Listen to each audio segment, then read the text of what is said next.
ನಮಸ್ಕಾರ ಸ್ನೇಹಿತರೆ, ಕನ್ನಡತಿಯ ಚಾನಲ್ನಲ್ಲಿ ನಿಮಗೆಲ್ಲ ಸ್ವಾಗತ. ಸ್ನೇಹಿತರೆ, ಎದುರುಗಡೆ ಕಾಣಿಸ್ತಾ ಇರುವಂತಹ ಸುಂದರ ಪ್ರಕೃತಿಯ ದೃಶ್ಯ, ಆಹಾ ಎಂತಹ ಮನಮೋಹಕ ದೃಶ್ಯ ಸ್ನೇಹಿತರೆ. ನಿಮ್ಗೆ ಗೊತ್ತಾ ಇದು ಎಲ್ಲಿದೆ ಅಂತ? ನೋಡಿ, ಬೆಳಗಾಂನಿಂದ ಗೋವಾಕ್ಕೆ ಹೋಗ್ತೀವಿ ಅಂತ ಅಂದ್ಕೊಳ್ಳಿ. ಆ ಹೋಗೋ ಮಾರ್ಗದಲ್ಲಿ ಈ ಘಾಟ್ ಸಿಗುತ್ತೆ. ಗೋವಾದಿಂದ 60 ಕಿಲೋಮೀಟರ್ ದೂರದಲ್ಲಿದೆ ಇದು. ಗೋವಾಕ್ಕೆ ಕರ್ನಾಟಕದಿಂದ ನಾವು ಹೋಗ್ತೀವಿ ಅಂತಂದಲ್ಲಿ ಈ ಘಾಟ್ ಸಿಗುತ್ತೆ. ಕರ್ನಾಟಕ ಗೋವಾ ಮಧ್ಯೆ ಇದೆ ಈ ಘಾಟು. ಮಹಾರಾಷ್ಟ್ರದಲ್ಲಿ ಬರುತ್ತೆ ಇದು.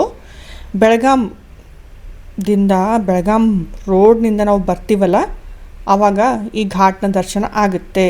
ನಿಮ್ಗೆ ಗೊತ್ತಾಗಿರಬಹುದು ಯಾವ ಘಾಟ್ ಇದು ಅಂತ. ಇದು ಟಿಲರಿ ಘಾಟ್ ಅಂಥೇಳಿ. ಇಲ್ಲಿ ಬಂದ್ವಿ, ಒಂದು ಸ್ವಲ್ಪ ಹೊತ್ತು ನಿಂತ್ಕೊಂಡ್ವಿ ನಾವು. ಇನ್ನೂ ಮನಸ್ಸಿತ್ತು ನಿಂತ್ಕೋಬೇಕು ಅಂತ, ಆದರೆ ಸಾಯಂಕಾಲ ಆಗ್ತಾಯಿತ್ತು, ಗೋವಾಕ್ಕೆ ಹೋಗೋದಿತ್ತು. ಅದಕ್ಕೋಸ್ಕರ ಒಂದು 10-15 ನಿಮಿಷ, ಒಂದು 20 ನಿಮಿಷ ನಿಂತ್ಕೊಂಡು ಇಲ್ಲಿಂದ ಹೊರಡ್ಬಿಟ್ವಿ ನಾವು. ಆದರೆ ತುಂಬ ಮನಮೋಹಕ ದೃಶ್ಯ.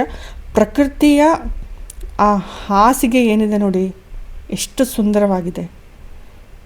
ನೀವು ನೋಡಿ, ಮೇಲ್ಗಡೆಯಿಂದ ಕೆಳಗಡೆ ಬಿದ್ದರೆ ವಾಪಸ್ ಬರೋಂಗಿಲ್ಲ, ಆ ಥರ ಇದೆ. ಮತ್ತು ಕೆಳಗಡೆ ಝರಣೆಗಳು ಅದೆಲ್ಲ ಇವೆ ಅಂತೆ.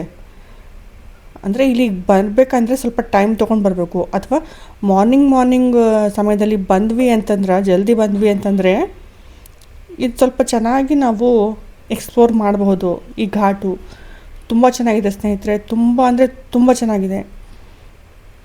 1 ಗಂಟೆ 2 ಗಂಟೆ ಇಲ್ಲಿ ಕಳೆದ್ರೂ ಕಡಿಮೆನೇ ಅನಿಸುತ್ತೆ. ಇಂತಹ ಘಾಟ್ಗಳು ನಿಮಗೆ ಮಹಾರಾಷ್ಟ್ರದಲ್ಲಿ ತುಂಬ ಸಿಗುತ್ತವೆ. ಆದರೆ ಇದು ಹೋಗೋ ಮಾರ್ಗದಲ್ಲಿ, ಗೋವಾಕ್ಕೆ ಹೋಗೋ ಮಾರ್ಗದಲ್ಲಿ ಇದು ನಮಗೆ ಕಾಣಿಸ್ತು, ನಾನು ಕ್ಯಾಪ್ಚರ್ ಮಾಡಿಕೊಂಡೆ. ಇನ್ನೂ ಈ ಥರದ ತುಂಬ ಘಾಟ್ಗಳಿವೆ ಮಹಾರಾಷ್ಟ್ರದಲ್ಲಿ. ಸ್ಪೆಷಲಿ ಟ್ರೆಕ್ಕಿಗೆ ಹೋಗ್ತಾರೆ ನೋಡ್ರಿ, ಅವರಿಗೆ ಈ ಘಾಟ್ಗಳು ತುಂಬ ಸಿಗ್ತವೆ ಮಹಾರಾಷ್ಟ್ರದಲ್ಲಿ. ಅಂತಹ ಘಾಟ್ಗಳ ಬಗ್ಗೆ ಸಹ ನಾನು ನಿಮಗೆ ಹೇಳ್ತೀನಿ ಮುಂದೆ. ಇದನ್ನು ನಿಮಗೆ ತೋರಿಸ್ಬೇಕು ಅಂತ ಇತ್ತು ಮನಸ್ಸು, ಅದಕ್ಕೆ ನಿಮಗೋಸ್ಕರ ಈ ವಿಡಿಯೋ ಶೇರ್ ಮಾಡ್ತಾಯಿದ್ದೀನಿ ನಿಮ್ಮ ಜೊತೆಗೆ. ಇಷ್ಟ ಆದಲ್ಲಿ ಖಂಡಿತ ಶೇರ್ ಮಾಡಿ. ನನ್ನ ಚಾನಲ್ ಇಷ್ಟ ಆದಲ್ಲಿ ಸಬ್ಸ್ಕ್ರೈಬ್ ಮಾಡ್ಕೋಬೋದು. ನನ್ನ ಚಾನಲಲ್ಲಿ ನೀವು ಹೋಗಿ ನೋಡಿ. ಅತಿಯಾಗಿ ನಾನು ಜಾಸ್ತಿಯಾಗಿ ಡೆವೋಷ್ನಲ್ ವೀಡಿಯೋಸ್ಗಳು ಹಾಕಿದ್ದೀನಿ. ಮುಂದೆ ನಾನೇ ಖುದ್ದಾಗಿ ಬಂದು ವಿಡಿಯೋ ಮಾಡಬೇಕು ಅಂತ ಇದ್ದೀನಿ. ಅಂದರೆ ಆ್ಯಕ್ಚುಲಾಗಿ ನಾನು ನಿಮ್ಮ ಜೊತೆಗೆ ಮಾತಾಡಿ ಸ್ಪಷ್ಟವಾಗಿ ಡೀಟೇಲಾಗಿ ಎಲ್ಲ ಮಾಹಿತಿಗಳನ್ನು ನಾನು ನಿಮ್ಮ ಜೊತೆಗೆ ಹಂಚ್ಕೋಬೇಕಂತ ಇದ್ದೀನಿ. ಪ್ರತಿಯೊಂದು ರಹಸ್ಯಗಳ ಬಗ್ಗೆ, ಎಲ್ಲದರ ಬಗ್ಗೆ. ಅದಕ್ಕೋಸ್ಕರ ನಿಮಗೆ ಇಷ್ಟ ಆಗುತ್ತೆ ಅಂದಲ್ಲಿ ಖಂಡಿತ ಸಬ್ಸ್ಕ್ರೈಬ್ ಮಾಡ್ಕೋಬೋದು. ನಾನು ಫೋರ್ಸ್ ಮಾಡ್ತಾ ಇಲ್ಲ, ಯಾಕೆಂದರೆ ಮಾಹಿತಿ ಅದು ನಿಮಗೆ ಹೇಗೆ ಇಷ್ಟ ಆಗುತ್ತೆ ಅದು ನಿಮ್ಮ ಮೇಲೆ ಡಿಪೆಂಡ್ ಆಗುತ್ತೆ. ಓಕೆ ಅಲ್ವಾ? ಧನ್ಯವಾದ ಸ್ನೇಹಿತರೆ, ನಮಸ್ಕಾರ.